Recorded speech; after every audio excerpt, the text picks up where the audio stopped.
De hecho, existe una creciente percepción que sus efectos moverán la dinámica de crecimiento, articularán las relaciones económicas, financieras y comerciales de una forma muy distinta, tanto así que vamos a transitar hacia una nueva normalidad. La economía mundial va hacia una nueva fase. El futuro será muy distinto. Y yo vengo aquí hoy a hablar de en qué consiste esta nueva normalidad.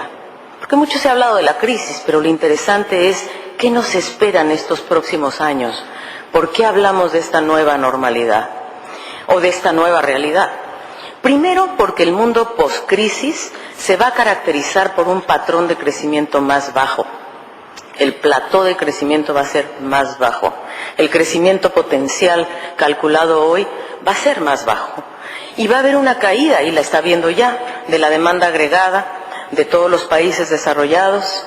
Y se estima que en el 2010 la actividad económica crecerá a tasas cercanas al 3%, tasas revisadas recientemente por el Fondo Monetario inclusive, lo que significa una reducción muy significativa de las tasas que prevalecieron en el periodo 2000-2007. En segundo lugar, el futuro cercano está caracterizado por lo que se llama en inglés jobless recovery, es decir, una recuperación gradual con un incremento global de desempleo.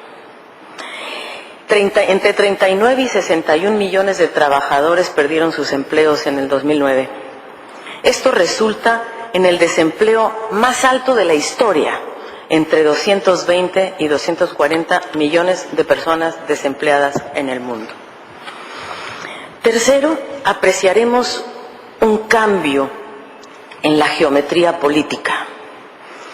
Apreciaremos un rol más protagónico de las economías emergentes.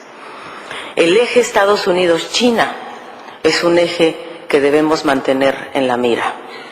Para decidir, la humanidad tiene que decidir si va a ser China-Estados Unidos el eje que va a decidir los próximos pasos o la comunidad entera. Estas economías emergentes, incluso los que se han llamado los BRICS, Brasil, Rusia, India, China, se encuentran en una situación bastante favorable para ampliar su espacio de políticas, fomentando incluso la demanda agregada interna y jugar un papel muy esencial en esta nueva normalidad, porque van a ser finalmente los grandes motores de la recuperación. El gran motor de la recuperación de América Latina, de Sudamérica, es China. Entonces, además, estos países emergentes, los BRICS, presentan espacios fiscales para aumentar su gasto público y nuevamente el segundo motor de recuperación es el consumo público. Y es ahí que en estos países, además, los sistemas financieros no fueron tan severamente afectados como en los países desarrollados porque no estaban tan expuestos a activos de mala calidad. Y también porque tenían niveles de reserva internacional que les permitirían mantener, y que les permiten todavía, mantener niveles bastante holgados de liquidez.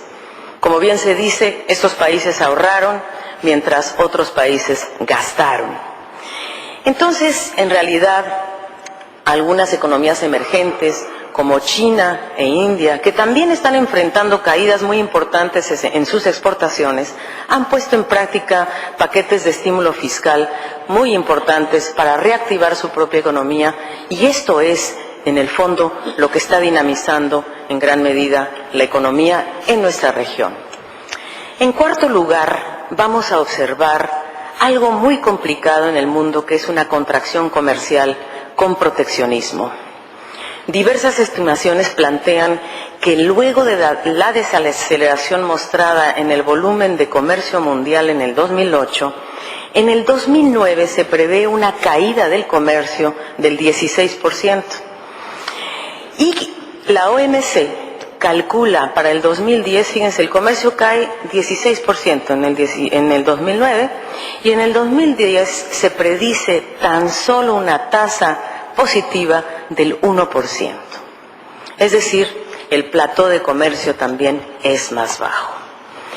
Entonces, aquí lo que preocupa es que muchos países, sobre todo del mundo desarrollado, podrían estar estimulando la demanda agregada, acarreando el riesgo de la vuelta a prácticas proteccionistas, como por ejemplo la compra de bienes nacionales, el Buy in America, el Buy in China, que lejos de crear condiciones para la recuperación de la demanda agregada, pueden terminar haciendo este proceso mucho más difícil.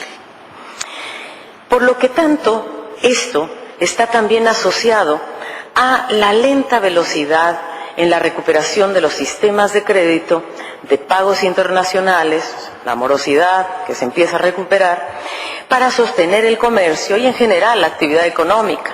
Por lo tanto, el quinto elemento de la nueva normalidad es que estamos en un periodo de menor flujo financiero y de mayores restricciones en términos de regulación y de supervisión. En relación con nuestra región, debo decir que las realidades son muy diferentes. Sudamérica se recupera, especialmente Brasil, Perú y Chile. Argentina y Uruguay también muestran signos de recuperación.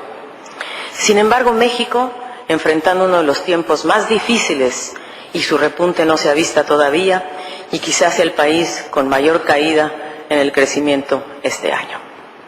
Centroamérica y el Caribe reflejan condiciones de enorme vulnerabilidad por varias razones: el alza de los precios de los alimentos, su escasez, la volatilidad del turismo, las remesas y los flujos financieros.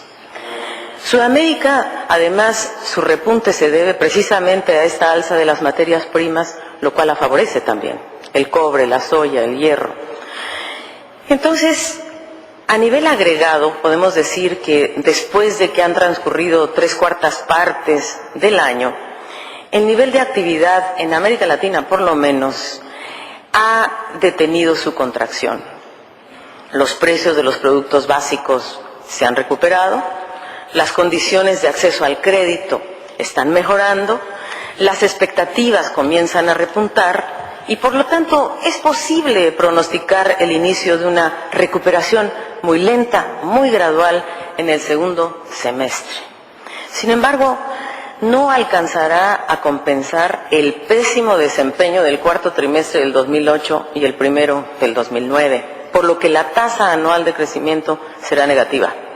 La CEPAL ha estimado una caída de 1.9, es posible que la tengamos que revisar un poquito, elevarla un poco a 1.5, porque Brasil ha dado sorpresas en relación a su reactivación. Está claro también que la recuperación seguramente se va a materializar en la región en el 2010, pero siempre con tasas de crecimiento nunca como las que logramos tener en el periodo 2000-2007. Serán tasas entre el 3.5%. Y estas tasas son insuficientes para revertir el deterioro de los indicadores sociales. Se ha previsto que para poder recuperar los indicadores sociales se requiere al menos una tasa permanente o estable del 6%. Fíjense que en nuestra región, en los últimos 50 años, la CEPAL hizo un análisis y no alcanzamos a rebasar el 4% en promedio en los últimos 50 años. Entonces, estamos ahí en donde los países de la región, si bien algunos sí han contado con márgenes de maniobra y con muchísimas disparidades en la región, han logrado implementar políticas contracíclicas, sin duda. Tanto así que prácticamente el promedio de inversión de gasto público en la región, de estímulos fiscales, es aproximadamente del 3% del Producto Interno Bruto en la región. Es una región que realmente le apostó a las medidas contracíclicas. Claro, no todos los países tienen el mismo espacio para hacer este tipo de políticas. Pero aún así, y a pesar de que los gobiernos de nuestra región, como lo dijo José Miguel, nosotros hicimos un cuadro comparativo de todas las medidas que han tomado los países desde que se anunció, digamos, desde el año pasado hasta hoy, y vamos a actualizar estas medidas, vamos a hacer un corte el próximo mes. y ahí vemos que ha habido, por supuesto, medidas muy exitosas, ¿verdad? Una de las medidas que tomó Brasil, por ejemplo, fue reducir el impuesto al consumo de los automóviles con menor, consumo de gasolina, en fin, y eso reactivó en forma muy importante a la industria automotriz. Y eso, obviamente, arrastró otras economías vecinas de la región.